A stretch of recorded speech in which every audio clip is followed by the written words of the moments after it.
Liver बीमार तो corona की ज्यादा मार। लीवर को डैमेज कर रहा है कोरोना वायरस। कोरोना से रिकवर होने के बाद लीवर डैमेज होने का खतरा। हेपेटाइटिस बी और हेपेटाइटिस सी पेशेंट्स के लिए कोरोना बेहद खतरनाक।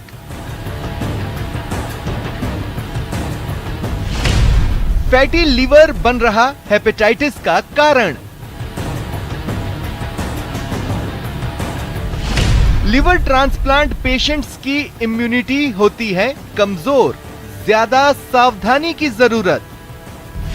कोरोना से रिकवर होने के बाद लिवर का ध्यान रखने की जरूरत। लिवर मजबूत तो शरीर में तेजी से बनेगी एंटीबॉडी। कोरोना काल में कैसे हेल्दी रखें लिवर। कोरोना काल लिवर का रखें ख्याल। स्वागत है आप सभी का, आपके साथ मैं हूं स्वप्निल। लीवर से जुड़ी बीमारी के मरीजों को कोरोना का खतरा बहुत अधिक है। कोरोना काल में लीवर के मरीजों को बहुत सावधान रहने की जरूरत है। कोरोना काल में हेपेटाइटिस बी और सी से पीड़ित मरीजों को तो बहुत ज्यादा सतर्क रहना है। हेपेटाइटिस के पेशेंट्स को कोरोना संक्रमण का खतरा अधिक है। संक्रमण की चपेट में आने पर ऐसे मरीजों की तकलीफ बढ़ जाती है, जो जानलेवा भी हो सकती है। हेपेटाइटिस वायरस लीवर पर हमला करता है। इससे लीवर की कार्यक्षमता गड़बड़ाती है, रोगों से लड़ने की ताकत कमजोर हो जाती है। इस कारण मरीज पर कोरोना आसानी से हमला बोल सकता है, क्योंकि अभी कोरोना कमजोर होता सिर्फ दिख रहा है और खत्म तो बिल्कुल नहीं हुआ है। ऐसे में सावधानी और कोविड प्रोटोकॉल बहुत आवश्यक है। लिवर से जुड़ी बीमारियों के बारे में चर्चा के लिए हमारे साथ दो मेडिकल एक्सपर्ट्स जुड़ेंगे, जिनसे जानेंगे लिवर की बीमारी से जुड़े हर सवालों के जवाब।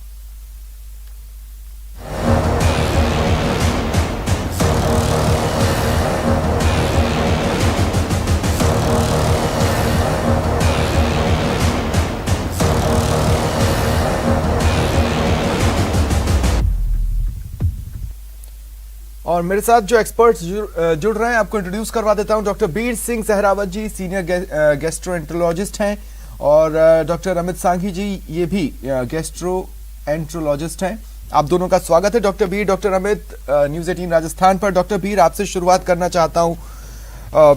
डॉक्टर बीर, मैं शुरुआत इस बात से करना चाहता हूं कि देखिए, काफी पहले से एक जोक चला आ रहा था कि एक शराबी बीमार हुआ और वो जब मरणासन अवस्था में था तो उसने भगवान से ये प्रार्थना की कि अगले जन्म में भले ही दांत एक दे देना, लेकिन लिवर 32 देना। यही बता देता है कि लिवर कितना इंपॉर्टेंट है। भले वो तो जोक की बात हो गई, लेकिन अब लिवर भी चपेट में आ रहा है। क्या फाइंडिंग्स हैं अभी तक? हेलो, लीवर पे कोरोना का डायरेक्ट इफेक्ट बोल रहा हूं। जो कोरोना की बीमारी है, ये वैसे तो शरीर में लंग्स को ज्यादा इन्वॉल्व करती है, लेकिन इसके जो बदलाव हैं वो लीवर पे भी आते हैं। और आज लीवर के लिए एक इम्पोर्टेंट दिन है, जो वर्ल्ड हेपेटाइटिस डे है। 28 जुलाई वर्ल्ड हेपेटाइटिस डे मनाया जाता है। इसमें पर्पज इसका दिन का ये है कि वायरल हेपेटाइटिस के प्रति जागरूकता पैदा की जाती है लोगों में। और वायरल हेपेटाइटिस एक ऐसी बीमारी है जो वायरस के संक्रमण से लीवर में सूजन करती है। इसमें जब लीवर इन्फेक्टेड हो जाता है तो इंसान की इम्यूनिटी कमजोर हो जाती है, और कोई भी दूसरी बीमारी शरीर के अंदर ज्यादा दुष्प्रभाव पैदा करती है, उसके परिणाम ज्यादा घातक होते हैं, जिनमें से कोरोना भी एक बीमारी है। तो हम इसको किस रूप में देखें? अव्वल तो वो लोग जो कि पोस्ट कोविड इफेक्ट झेल रहे हैं उनके लिए, या फिर जो अभी कोरोना संक्रमण में नहीं आए हैं लेकिन लिवर संबंधित बीमारियां हैं उनके लिए खतरा बना हुआ है, या और भी कोई स्टेज है जिसे हमें फिलहाल अपनी बातचीत में शामिल करना होगा? हाँ, दोनों चीजें हैं।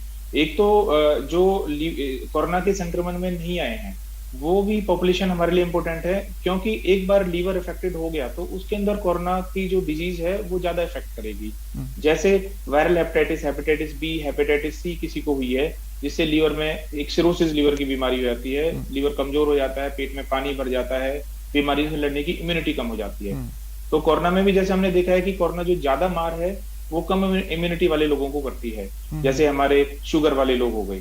उसी तरह लीवर की सिरोसिस जो वायरल हेपेटाइटिस से पैदा होती है वो भी एक कम इम्यूनिटी की स्थिति है। तो जनरल पॉपुलेशन में जो बचाव की अगर हम बात करें तो अगर हम उनको सिरोसिस होने से बचा सकते हैं, हम उनकी बीमारी का पहले डायग्नोज करके इलाज कर सकते हैं, तो हम उनको दूसरी किसी भी बीमारी जैसे कोरोना के इफेक्ट को कम करने में भी हेल्प मिलेगी।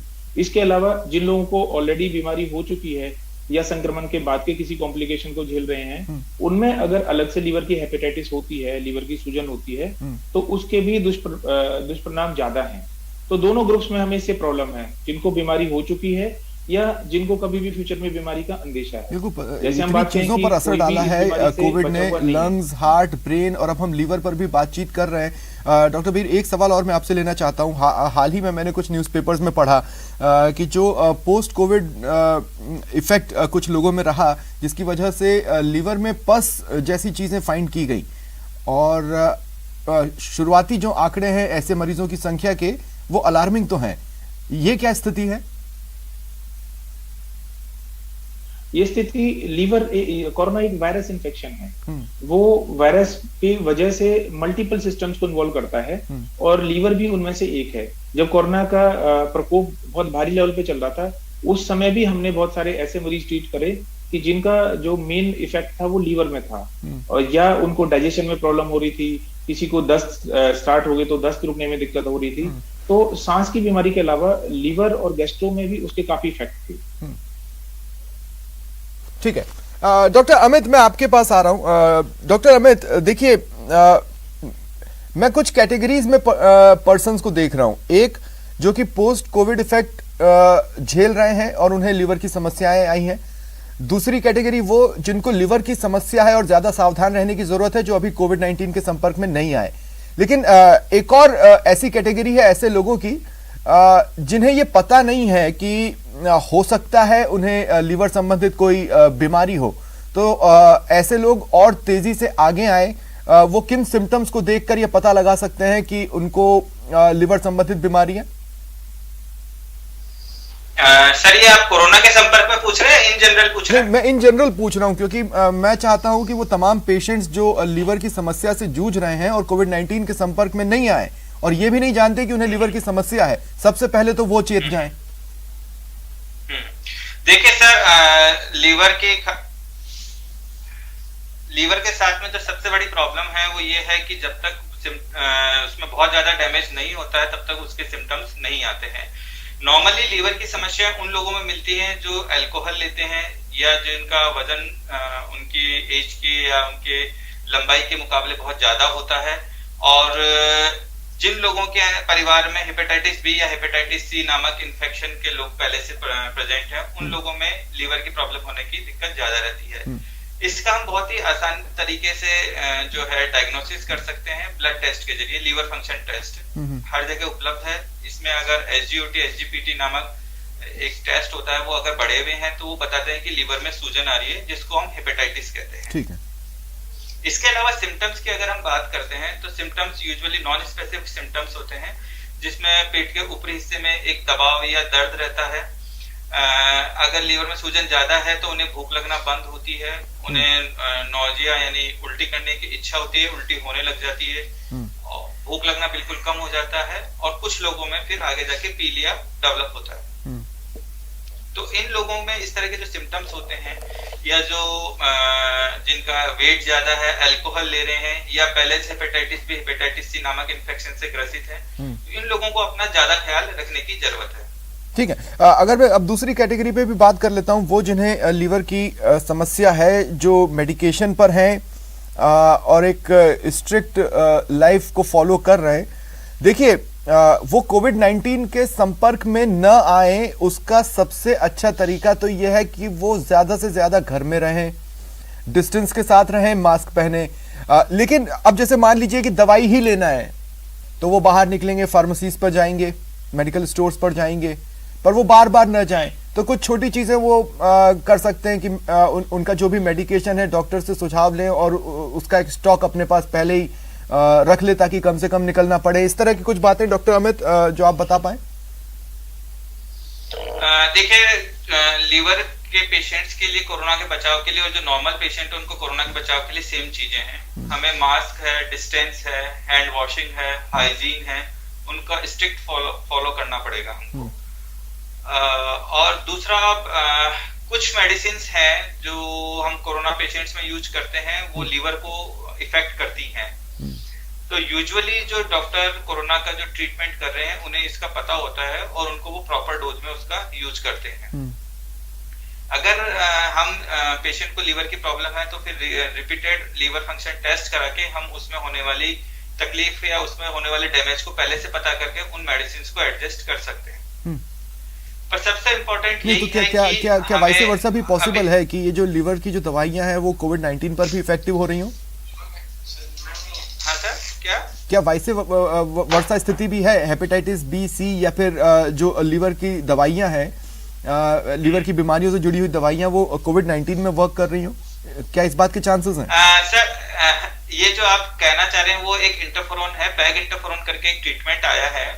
ये हेपेटाइटिस सी के लिए बहुत ही अच्छा ट्रीटमेंट माना जाता था पहले, पर इसके चूंकि साइड इफेक्ट ज्यादा हैं तो इसको थोड़ा सा अभी यूज करना हमने कम किया है। पर अभी रिसेंट स्टडीज ये कह रही हैं कि इस तरह का जो ट्रीटमेंट है वो कोरोना में भी इफेक्टिव हो सकता है, क्योंकि ये वायरस है और हम बॉडी की इम्यूनिटी बढ़ा के इस तरह के वायरस को कंट्रोल कर सकते हैं।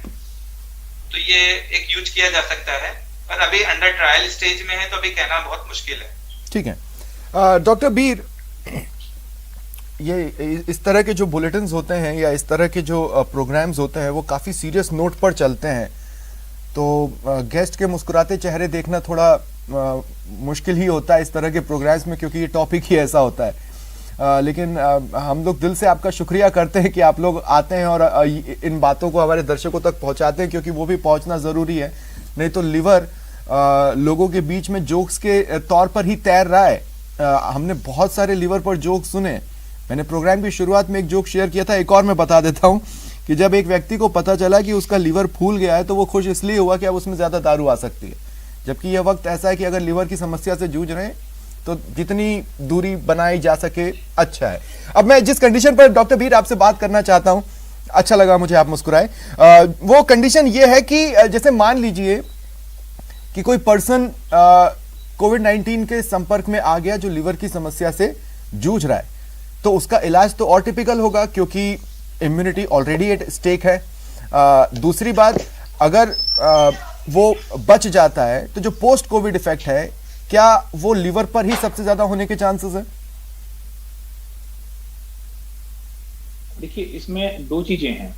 एक तो जब मरीज को लीवर की बीमारी है, लीवर की जैसे सिरोसिस की हम बात करें, और उस मरीज को अगर कोरोना हो जाता है तो इसकी कुछ अपनी स्पेशल इश्यूज हैं जो बाकी मरीजों में नहीं होंगे। पहला तो ये है कि खून का पतलापन होना। कोरोना में हमने देखा है कि हम खून पतला करने की दवाइयां देते हैं, कई जगह क्लॉट जमने के इश्यूज रहते हैं।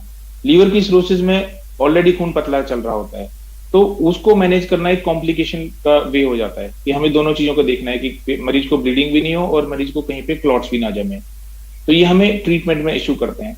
इसके अलावा अगर मरीज को कोविड से रिकवरी होती है तो उसको जो उसके लंग्स में वीकनेस है वो हमें लीवर डिजीज की रिकवरी में प्रॉब्लम करते हैं। जैसे अगर किसी का लीवर ट्रांसप्लांट होना है, कोई मरीज सिरोटिक रहा है और उसके लंग्स वीक हो जाते हैं तो कुछ महीने तक वो हमारा पोस्टपोन हो जाता है। उसके अलावा मरीज की जो भी कैपेसिटी होनी है, जो हम उसको एक्सरसाइज प्रोग्राम, बाकी सारी चीजें उसकी बंद हो जाती हैं क्योंकि उसको लंग्स के लिए रिकवरी के एक समय चाहिए।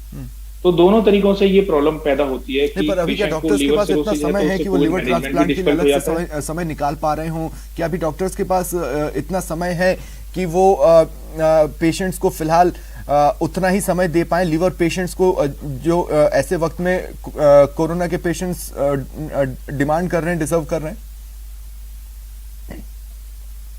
देखिए, लीवर ट्रांसप्लांट अक्सर तब करा जाता है जब लीवर एंड स्टेज पर डैमेज हो जाता है। जिस मरीज का लीवर ट्रांसप्लांट के लिए प्लान किया जाता है उसके पास कोई दूसरी ऑप्शन नहीं होती है। मतलब उसका लीवर ऑलरेडी इतना डैमेज हो चुका है कि अगर ट्रांसप्लांट नहीं होता है तो अदरवाइज भी उस पेशेंट के लाइफ लूज करने का रिस्क रहता है। तो हम लोग ऐसी स्थिति में भी रिस्क लेके कोई भी चीज करके ये चीजें प्लान की जाती हैं, क्योंकि उसके अलावा मरीज के पास कोई ऑप्शन नहीं होती। तो ऐसे में तो सबसे ज्यादा जरूरी है कि जो लीवर की समस्या से जूझ रहे हैं वो जितना हो सके कोविड-19 से दूरी बनाए रखें, जितना हो सके प्रोटोकॉल्स का स्ट्रिक्टली फॉलो करते रहें, क्योंकि आगे का रास्ता बहुत मुश्किल भी हो सकता है। लेकिन एक इनडायरेक्ट क्वेश्चन है जो मैं पूछना चाह रहा हूं, चूंकि 2 या 3 बार आपने भी और डॉक्टर अमित ने भी इम्यूनिटी शब्द का इस्तेमाल किया। डॉक्टर अमित, मेरा सवाल आपसे रहेगा, चूंकि इम्यूनिटी पर असर पड़ रहा है, इम्यूनिटी कमजोर हो रही है, ऐसे में कोविड-19 के चांसेस बढ़ जाते हैं किसी भी व्यक्ति के पॉजिटिव होने के। मैं ये पूछ रहा हूं कि ये जो कोविड-19 में जो वैक्सीनेशन चल रहा है, यानी कोवैक्सीन या कोविशील्ड या आने वाले समय में और भी 2-3 स्पुतनिक वगैरह जो अब मार्केट में होने की बात है, मैं कह रहा हूं कि क्या ये इम्यूनिटी को इस हद तक बूस्ट कर रही है कि इनिशियल स्टेज पर कुछ चीजें संभली रहें लिवर से जुड़ी हुई?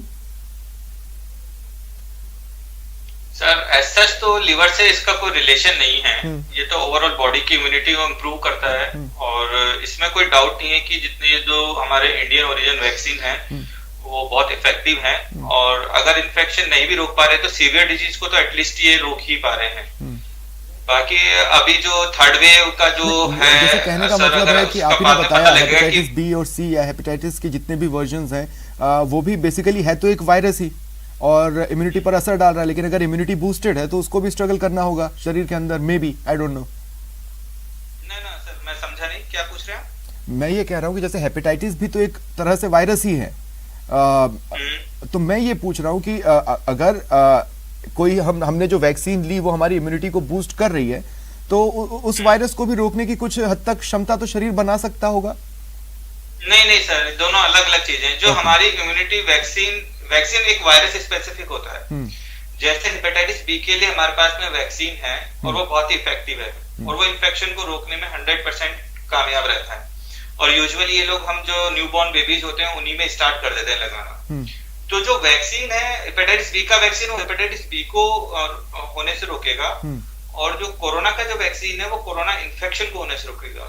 2 वैक्सीन वायरस स्पेसिफिक होते हैं, एक वैक्सीन से हम सभी तरह के वायरस से इन्फेक्शन नहीं रोक सकते। ठीक है, तो ये जो हम पोस्ट कोविड इफेक्ट्स की बात कर रहे हैं जो कि लीवर में देखा गया, जैसे मैंने बताया कि कुछ केसेस आए जिसमें पस पाया गया पोस्ट कोविड इफेक्ट के तौर पर, तो चूंकि अभी सारी चीजें स्टडी के लेवल पर ही है, रिसर्च के लेवल पर ही है और किसी भी चीज को लेकर एक श्योरिटी वाली बात अब तक सामने नहीं आई है, ऐसे में मेरा सवाल यह है कि फिर पोस्ट कोविड इफेक्ट लीवर पे तो किसी भी तरह का हो सकता है, वो फूल सकता है, उसमें पस हो सकता है या वो किसी और साइड ट्रिगर करे लिवर को।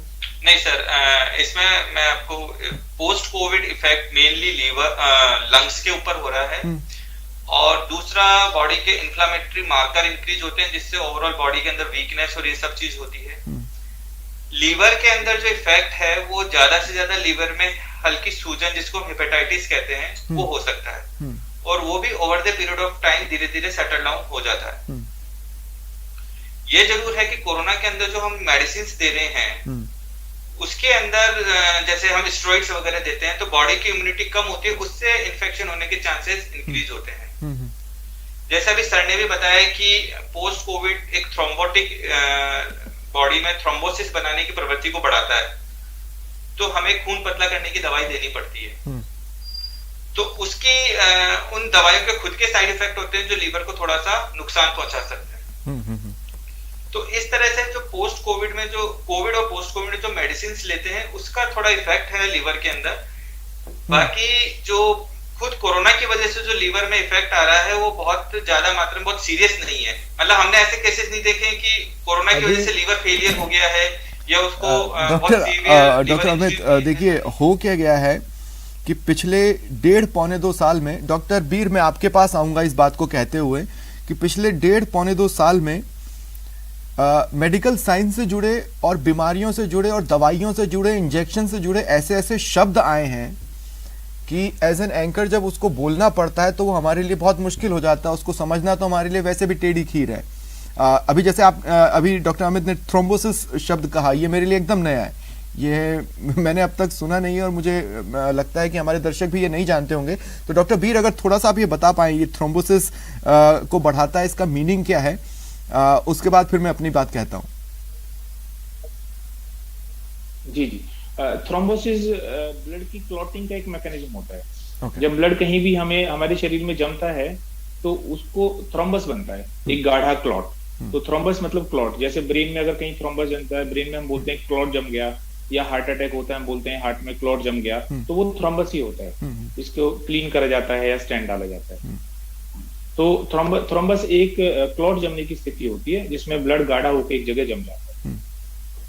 अच्छा, इसमें ना वैक्सीन से रिलेटेड मैं एक सेपरेट पॉइंट डिस्कस कर रहा हूँ कि बहुत सारे पेशेंट्स में ये एंजाइटी रहती है कि क्या लीवर के जो हमारे पेशेंट है सिरोसिस वाले, क्या वो वैक्सीन ले सकते हैं। ये one of the most frequently, सबसे ज्यादा पूछा जाने वाला सवाल है, जो भी आजकल वैक्सीन ड्राइव चल रही है। हर पेशेंट घर से ही पूछ रहा है कि क्या डॉक्टर साहब मुझे तो कोई दिक्कत नहीं होगी, क्या मैं वैक्सीन लगवा सकता हूँ। तो एक तो ये पॉइंट मैं क्लियर करना चाहता हूँ कि आपके इस पे जन आधार के बेस पे कि वैक्सीन कोरोना की सिरोसिस या लीवर के पेशेंट ले सकते हैं, वो उनके अंदर सेफ है। इनफैक्ट वैक्सीन लगने से उनकी जो कोरोना के स्पेसिफिक इम्यूनिटी बढ़ेगी, एंटीबॉडीज बनेंगे, वो ज्यादा इंपॉर्टेंट है। और कुछ मैटर्स को छोड़ के, जहाँ बहुत एडवांस डिजीज है, कभी खून इतना पतला हो रहा है कि इंजेक्शन साइट पे कोई हेमेटोमा बनने का रिस्क रहता है, तो उस ग्रुप को छोड़ दें जिसमें बहुत माइनर परसेंटेज आती है, तो ज्यादातर पेशेंट ले सकते हैं। तो मेरी ये रिक्वेस्ट है सब लोगों से आपके माध्यम से कि आप इस चीज से ना घबराएं कि अगर आपको लीवर की सिरोसिस है तो आप वैक्सीन नहीं लगवाएंगे। आप अपने गैस्ट्रोएंटरोलॉजिस्ट से कंसल्ट करें और ज्यादातर केसेज में वो क्लियरेंस देंगे कि आप अपनी वैक्सीन लगवा सकते हैं। देखिए, ये तो और भी अच्छी बात है कि अगर किसी तरह की हिचक है तो वो स्क्रीन पर ही दूर हो गई। मैं उम्मीद करता हूं हमारे दर्शक जो इस चीज से जुड़े हुए हों या इस बीमारी से जुड़े हुए हों और वो हिचक रहे हों वैक्सीन लेने से, तो अब वो बेझिझक होकर अपने गैस्ट्रोएंटरोलॉजिस्ट से बात कर वैक्सीन ले सकते हैं। डॉक्टर अमित, अब मैं अंतिम सवाल की ओर आ रहा हूं। सवाल सिर्फ यही है, देखिए मैं बार बार इस बात को मेंटेन कर रहा हूं कि अगर कोई लीवर पेशेंट है या लीवर की समस्या से जूझ रहा है, तो सबसे अच्छा तो यही है कि वो कोरोना के संपर्क में आए ही नहीं, जितना हो सकता है वो प्रोटोकॉल का फॉलो करे। लेकिन इससे इतर भी एक लाइफस्टाइल जैसे रेगुलर एक्सरसाइज या खान पान जो आप सजेस्ट कर पाए इन जनरल भी, और लीवर पेशेंट्स के लिए भी या पोस्ट कोविड इफेक्ट झेल रहे लोगों के लिए। सर, मैं इसका जवाब तो मैं थोड़ा बाद में देना चाहूंगा। पहले हम हर साल 28 जुलाई को वर्ल्ड हेपेटाइटिस डे बनाते हैं। इसके माध्यम से हम क्रॉनिक हेपेटाइटिस बी और सी को लेकर जन जागरण फैलाने की कोशिश करते हैं जी। हेपेटाइटिस बी और सी मोस्ट कॉमन कॉज है सिरोसिस के, लीवर खराब होने के और लीवर कैंसर होने के। और हमारे पास में, जैसे मैंने बताया कि हेपेटाइटिस बी के लिए बहुत अच्छा वैक्सीन है और उसको वैक्सीन लगने से हम उस इन्फेक्शन को रोक सकते हैं। और हेपेटाइटिस सी के लिए हमारे पास में बहुत ही अच्छी मेडिसिन है जो उसको परमानेंटली हमारी बॉडी से क्योर कर सकती है। तो मैं आपके माध्यम से सभी लोगों से ये आग्रह करूंगा कि हमें हेपेटाइटिस बी और सी वायरस के डायग्नोसिस के लिए आगे बढ़ना चाहिए। ब्लड टेस्ट से डायग्नोसिस होता है, उसके लिए आगे बढ़ना चाहिए और उसको डायग्नोस करके उसका अगर हम सही समय पर ट्रीटमेंट लेते हैं तो उससे होने वाली सभी समस्याएं जैसे क्रॉनिक लिवर डिजीज और उससे कॉम्प्लिकेशन और लीवर कैंसर से हम बहुत सारे लोगों को बचा सकते हैं। ठीक है, अब मैं आपके सवाल पे आता हूं सर। आपने इन जनरल पूछा है कि लाइफ स्टाइल में ऐसे क्या चेंजेस करने चाहिए कि हमारे को इन तरह की तकलीफों से बच सके। बेसिकली लीवर जो है, लीवर में दो बड़ी चीजें हैं, एक तो ओबेसिटी है और एक अल्कोहल है, जो लीवर को बहुत ही स्लोली डैमेज करते हैं और इंडिविजुअल्स को पता नहीं चलता है। और ये दोनों चीजें हमारे हाथ में है कंट्रोल करना। ओबेसिटी को कंट्रोल करने के लिए सबसे इंपॉर्टेंट डाइट होती है कि हम ग्रीन लीफी वेजिटेबल, ये जो वेजिटेरियन डाइट है, प्योर वेजिटेरियन डाइट है जिसमें घी तेल की कमी हो, प्रोटीन अधिक हो जो दालों में मिलता है। हेल्दी डाइट और रेगुलर एक्सरसाइज। बहुत बहुत शुक्रिया डॉक्टर अमित और डॉक्टर बी, आप दोनों का मेरे साथ जुड़ने के लिए। समय की बाध्यता है, नहीं तो कुछ और सजेशन हम आपसे जरूर लेते, लेकिन आगे कभी इसी टॉपिक पर दोबारा हम चर्चा करने बैठेंगे तो और भी टॉपिक्स में कवर करने की कोशिश करूंगा। फिलहाल आप दोनों का शुक्रिया हमारे साथ जुड़ने के लिए। फिलहाल इतना ही, नमस्कार।